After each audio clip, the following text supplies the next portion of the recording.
Bismillahirrahmanirrahim. Assalamualaikum warahmatullahi wabarakatuh. Allahu Akbar. Allahu Akbar. Allahu Akbar. Kita harus semangat karena judulnya syukuran. Kita bersyukur Indonesia lepas dari seorang tiran, betul nggak? Tiran yang selama 10 tahun sudah mencengkram Indonesia dengan nafsu syahwat politik yang ugal-ugalan, betul?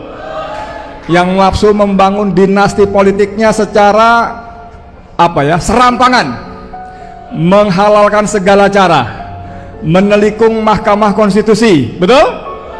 Mengatur-ngatur Mahkamah Agung dan mengendalikan semua anggota DPR di parlemen.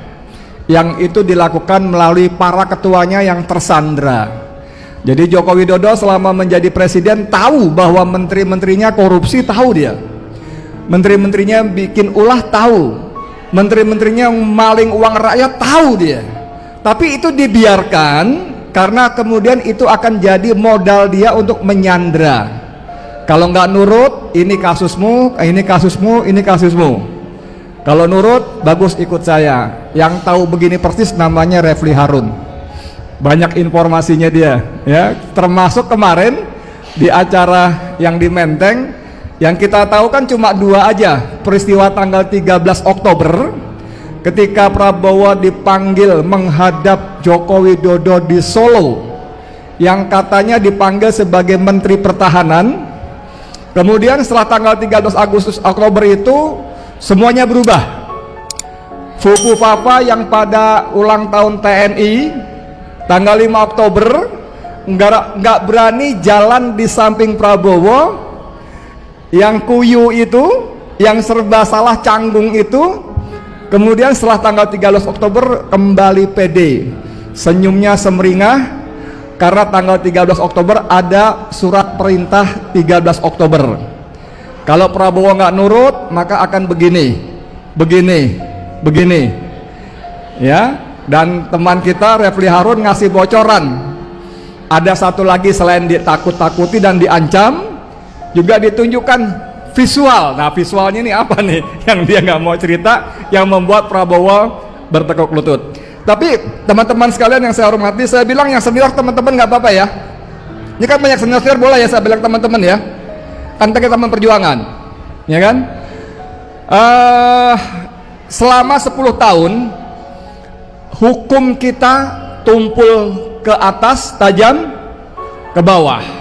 Begitu berhadapan dengan Jokowi dan para kroninya, tuh tiba-tiba hukum tidak berdaya, terkulai.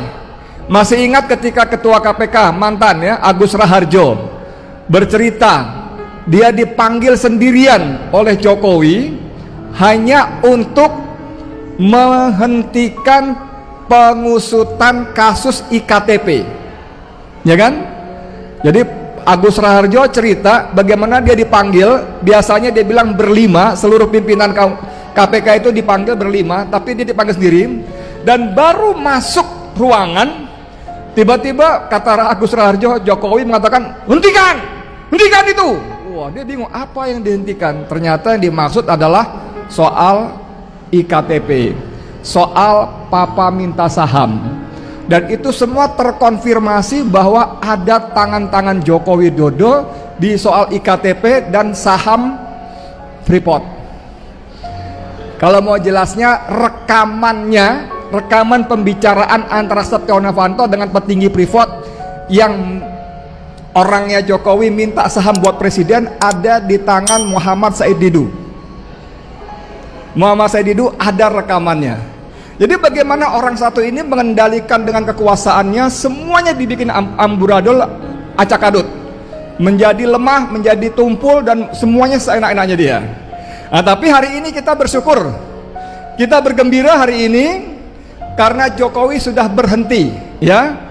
Pagi tadi saya ngobrol lewat live by phone dengan sastrawan politik yang hari ini tampil pakai peci, Ahmad Hasanuddin.